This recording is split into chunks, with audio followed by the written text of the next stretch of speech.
E aí, pessoal, estamos aqui para o quarto episódio do Investidor Sem Fronteiras Responde, que está sendo um sucesso aqui no meu canal. Se você ainda não assistiu os 3 episódios anteriores, eu recomendo. E no vídeo de hoje a gente vai falar sobre renda fixa americana, será que vale a pena? Sobre fatores, sobre derivativos e ETFs que utilizam essas estratégias para aumentar a sua renda. E será que isso vale a pena ou não? Sobre estratégias para reduzir o seu imposto de renda aqui nos Estados Unidos e muito mais.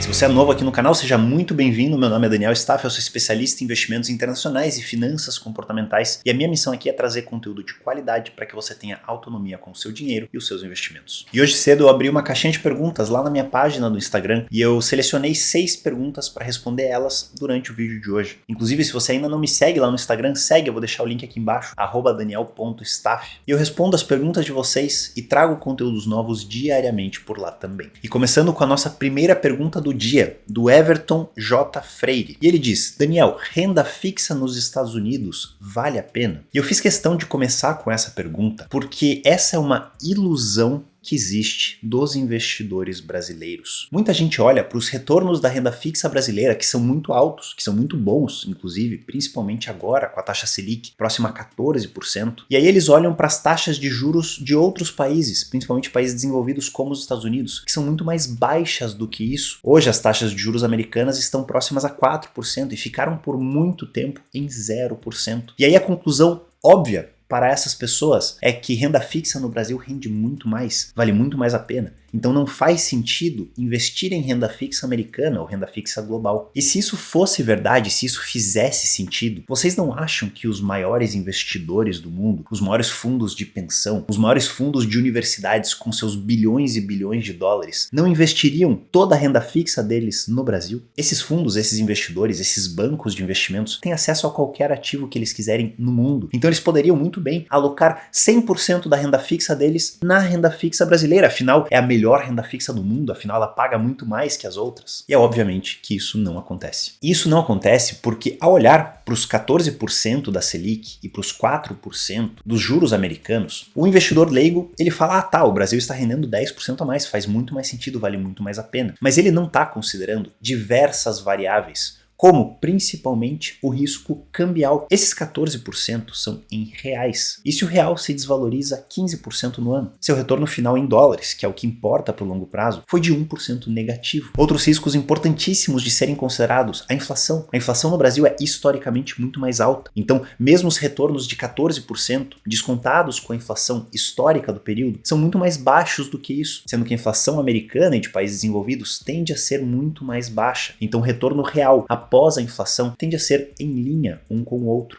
ajustado aos riscos. A gente tem também risco de liquidez, risco de calote, risco de duração, diversos outros riscos da renda fixa que fazem com que a renda fixa no Brasil pague mais obrigatoriamente ao investidor. Não porque é muito melhor, mas porque tem muito mais risco envolvido. Se ela realmente fosse muito melhor, teríamos o mundo inteiro investindo nela e nem olhando para a renda fixa de outros países. Então, voltando para a pergunta do Everton, renda fixa nos Estados Unidos, óbvio que vale a pena, mesmo pagando muito menos, afinal é uma posição muito mais segura, muito mais previsível, dependendo dos títulos que você escolhe. Então, se você está buscando a maior segurança do mundo, vale muito mais a pena você investir na renda fixa americana do que na brasileira. Se você está buscando muita estabilidade, previsibilidade, um risco de calote inexistente, as opções disponíveis na renda fixa americana são muito maiores do que na brasileira. Então é tudo uma questão de risco e retorno. A renda fixa brasileira paga mais porque ela tem muito mais risco dentro dela. Não porque a renda fixa no Brasil é a melhor do mundo e eles são bonzinhos com os investidores. Indo para a nossa segunda pergunta do dia, do Evandro Agson. Ele pergunta, SHV melhor que VOO no momento? Só para vocês entenderem, o SHV é um ativo de renda fixa americana extremamente seguro, extremamente de curto prazo, justamente aquelas rendas fixas muito seguras que eu comentei na pergunta anterior. Já o VOO é um ETF que investe em renda variável nas 500 maiores empresas americanas, no índice S&P 500, o mais conhecido do mundo. E veja que essa pergunta aqui ela demonstra uma grande falha ou um grande erro de vários investidores, que é tentar fazer market timing, ou então tentar entrar e sair do mercado na hora certa, comprar posições conservadoras quando o momento é perigoso e posições agressivas quando o momento é menos perigoso. E aí fica uma grande dúvida, né? Quando é o momento perigoso? Quando estamos com mais ou menos risco? Quando vale a pena incluir renda variável? E quando vale a pena tirar da renda variável e colocar na renda fixa? E ninguém no mundo, nem mesmo os melhores investidores, tem essas respostas. O SHV é melhor para quem tem um perfil muito conservador, para quem tem objetivos de curtíssimo prazo, para quem não aguenta volatilidade na carteira. Já o VOO é melhor para quem tem objetivos de longo prazo, um perfil mais agressivo, para quem busca maiores rentabilidades, aguentando essa volatilidade. Então vejam que de nada adianta olhar o momento. O momento não nos diz nada. Ele só nos engana, ele só faz a gente cometer erros na nossa estratégia. Se você modifica a sua estratégia por causa do momento, esquece, você vai perder dinheiro na bolsa. Agora, se você monta uma estratégia de acordo com o seu objetivo, o seu perfil de investidor e aquilo que está sob o seu controle, as chances de dar certo são muito maiores e você vai se estressar muito menos. Você nunca terá essa dúvida se esse é o momento para ter SHV ou VOO. Para um perfil agressivo de longo prazo, o momento é sempre de ter mais renda variável. Para um perfil conservador de curto prazo, o momento é sempre para a renda fixa mais conservadora. Esqueça o momento que está fora do nosso controle e olhe para aquilo que está dentro do seu controle para montar a sua estratégia. A terceira pergunta do dia, e talvez a minha favorita de todas, vem do Daniel Issa, xará meu, aluno da turma 5 da Autonomia. Uma pergunta incrível dessa só podia vir de um aluno da Autonomia. E ele pergunta: por que o maior risco dos ativos brasileiros não se traduz em maior expectativa de retorno? E aqui está em linha com o que a gente falou na primeira pergunta, né? Os ativos brasileiros de renda fixa e de renda variável apresentam um risco maior e prometem uma rentabilidade maior, principalmente na renda fixa. Na renda variável não existe essa promessa de rentabilidade maior. E aí, se a gente for ver os retornos da Bolsa brasileira das últimas décadas, eles foram muito piores do que da Bolsa americana ou do que uma estratégia global de investimentos. E aí, considerando que no Brasil existe mais risco, por que então que os rendimentos foram menores e não maiores? Afinal, no mercado financeiro, temos risco e retorno que andam lado a lado. E a resposta para essa pergunta está que nem todo tipo de risco que você corre é compensado com maiores retornos. E aí a gente entra na conversa sobre fatores. Fatores são justamente características de investimentos em ações, em renda variável, em empresas, que explicam retornos acima da média, que explicam retornos maiores. Então sempre que você for adicionar fatores na sua carteira, e esses fatores são o tamanho de uma empresa, preço que ela está sendo negociada, a agressividade que ela faz os investimentos, qualidade de balanço que ela tem, enfim, são alguns fatores que explicam rentabilidades maiores. Toda vez que você foca nesses fatores, você aumenta o risco da sua carteira e tem uma compensação por esse risco com retornos maiores. Acontece que nem todo risco é recompensado. Por exemplo, se você coloca 100% da carteira em criptomoedas, naquelas meme coin da vida, você vai correr um risco enorme, mas você não tem garantia nenhuma que os retornos no futuro serão melhores. Assim como quando você concentra a sua carteira em determinada região, em determinado país, principalmente um país emergente, um país mais arriscado, como é o caso do Brasil, é um risco que historicamente não é compensado. Pode ser que ele seja, mas não passará de uma aleatoriedade que não está em linha com retornos empíricos,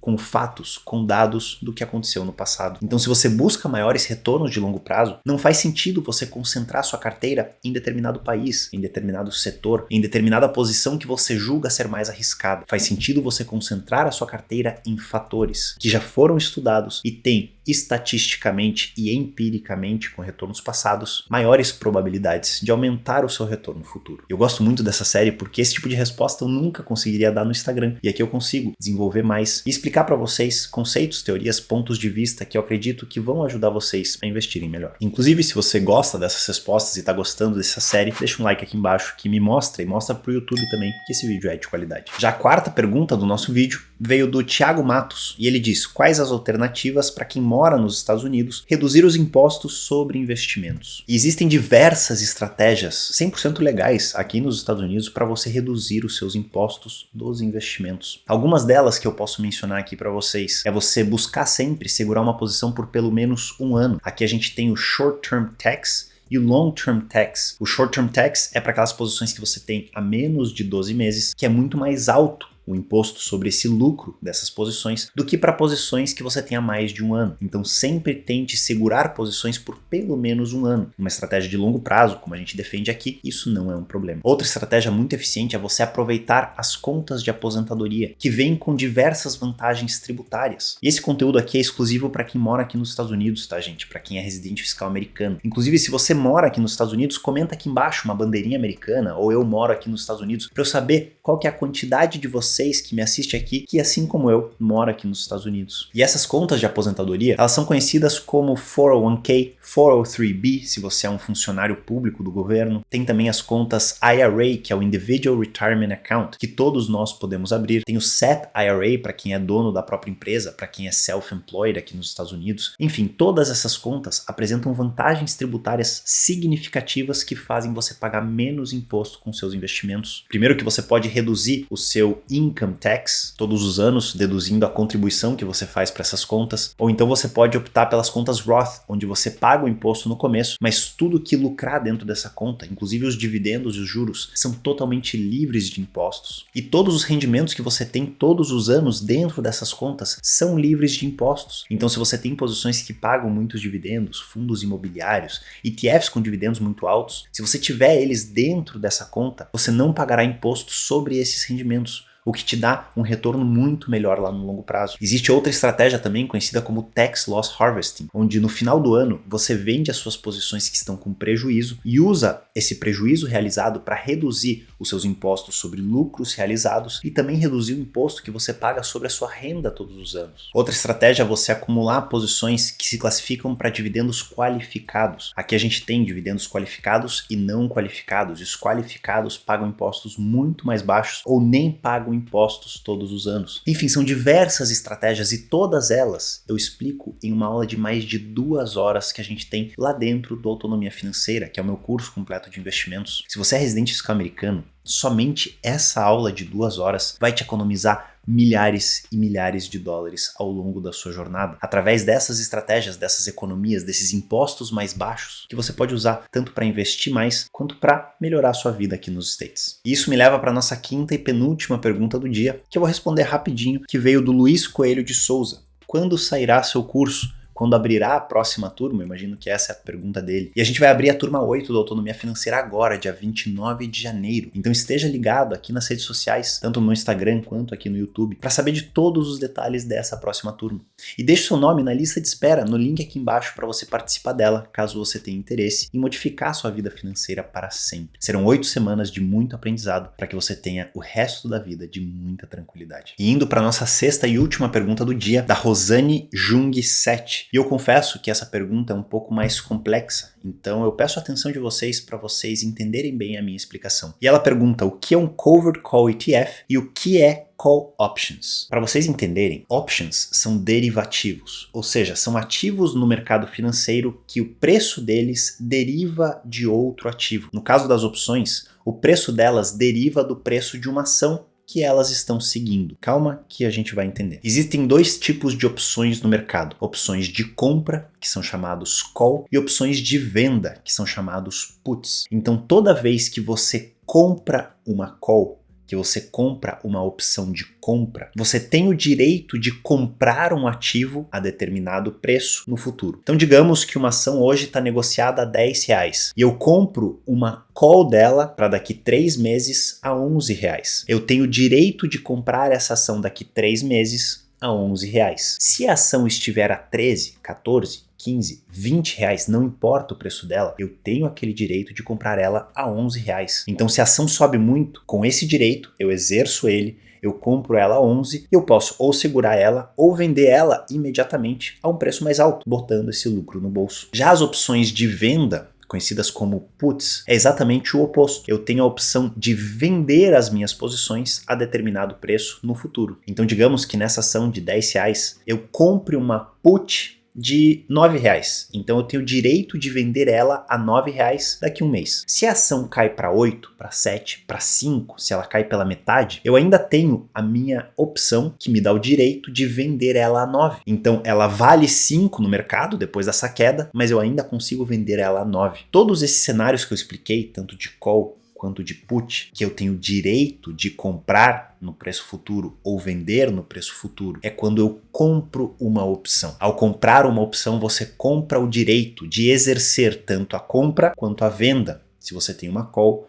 ou uma put. E essas opções no mercado financeiro são utilizadas por investidores muito sofisticados, muito avançados, para proteger algum tipo de posição, para garantir algum tipo de lucro, para evitar algum tipo de queda inesperada nas posições. Porém, todas essas proteções que eu mencionei vêm com um custo, que é o custo da opção. Então lembra, call options, que é a pergunta da Rosane, é um direito de compra que você tem no futuro, caso você seja o comprador dessa call option. Só que sempre que existe um comprador, necessariamente precisa existir alguém vendendo essa opção, alguém dando essa opção para o investidor. E aí entra a contraparte dessa negociação, que são aqueles que estão vendendo essas opções. Então você do outro lado, você tem a opção de vender uma opção de compra ou a opção de vender uma opção de venda. Lembra que ao comprar você tem o direito de exercer essa opção? Ao vender, você tem a obrigação de exercer essa opção, caso quem comprou de você queira exercer a opção. Então voltando para o nosso exemplo, que já pode estar um pouco confuso na sua cabeça, aquela ação que valia 10, se daqui a um mês você tem um call, um direito de comprar ela a 11 e ela está a 15, se você é o comprador da opção, você pode executar aquele direito. Se você é o vendedor da opção, você é obrigado a vender a sua posição que está valendo 15 por R$11 para o detentor da opção. Então você não tem nem o que falar, é um contrato já que você entrou e você é obrigado a exercer esse contrato. Assim como numa opção de venda, numa put, se você está vendendo essa opção, ou seja, você está garantindo que você comprará aquela posição a R$9 daqui a um mês e a posição está custando 5, você não pode comprar no mercado assim, você é obrigado a comprar aquela posição a 9. E aí dentro do mundo das opções existem milhares de estratégias de travas de alta, travas de baixa, de dividendos sintéticos, que é muito falado hoje como uma forma para atrair a atenção de vocês, mas que é uma estratégia que não faz o menor sentido. Mas enfim, como que funciona essa estratégia de covered call? Digamos que você tenha 100 ações de uma empresa X, dessa empresa que vale R$10. Você vende as opções de compra para um outro investidor de R$11 daqui a um mês. Se as ações estão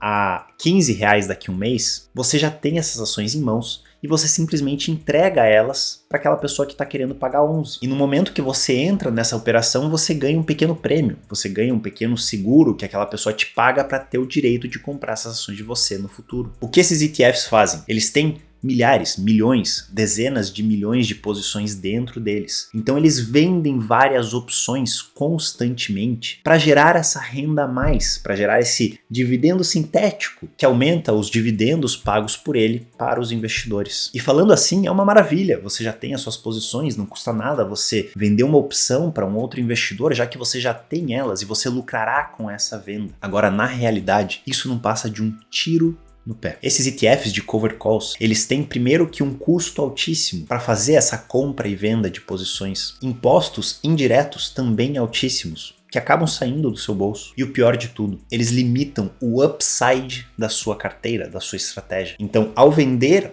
esse direito de compra para outra pessoa a R$11, se a ação vai a 15, a 20, a R$1.000, você vai receber 11. Então, não importa o cenário que aconteça, por melhor que ele seja, o seu lucro será de apenas R$1 nessa posição, mais o prêmio que você recebeu, que às vezes é de alguns centavos. Então veja que no mercado que sobe um pouquinho todos os meses, faz sentido essa estratégia. Você vai ganhar aquele prêmio mais a valorização pequena das cotas. Agora, todas as vezes que o mercado dispara, que ele sobe muito, você fica de fora dessas altas. E essa estratégia, aqui nos Estados Unidos, é conhecida como pick pennies in front of a steamroller. Ou então você buscar moedinhas, buscar centavos em frente a uma, como que fala aquilo? Rolo compressor. Isso, rolo compressor. Então é você buscar moedinhas em frente a um rolo compressor. Você vai conseguir as moedinhas, vai conseguir, até o dia que você tropeça e o rolo compressor passa em cima de você. Então é uma estratégia que te dá uma renda a mais, um dividendo sintético. O nome que eles inventaram é super legal, né? Te dá uma renda a mais todos os meses, mas a partir do momento que o mercado começa a andar, essa estratégia fica muito para trás e a tua rentabilidade de longo prazo fica muito pior. Basta você comparar a rentabilidade de um ETF que aplica essa estratégia com a rentabilidade de outros ETFs que não aplicam ela. Então deixem de inventar moda, deixem de cair nessas ladainhas que eles inventam. Influenciadores adoram isso, né? Um nome legal, dividendos sintéticos, dividendos mais altos. É um combo perfeito para atrair a atenção de vocês, para tirar o dinheiro de vocês e para deixar vocês em uma estratégia que não faz sentido. Então, eu espero que você não tenha ficado muito confuso, ou se você não entendeu nada do que eu expliquei, só saiba que é uma estratégia que não vale a pena seguir. Ela tem custos altos e no longo prazo ela não te trará melhores rentabilidades. Já se você entendeu, parabéns, porque eu nem sei se essa explicação ficou boa, ela veio do fundo da minha cabeça, né? Eu nem tenho um roteiro aqui para explicar tudo isso. Então eu espero que você tenha gostado, eu espero que você tenha aproveitado, aprendido alguma coisa com o vídeo de hoje. E se ficou qualquer dúvida, qualquer observação que você tenha, comenta aqui embaixo que eu vou te responder e a gente se vê no próximo vídeo.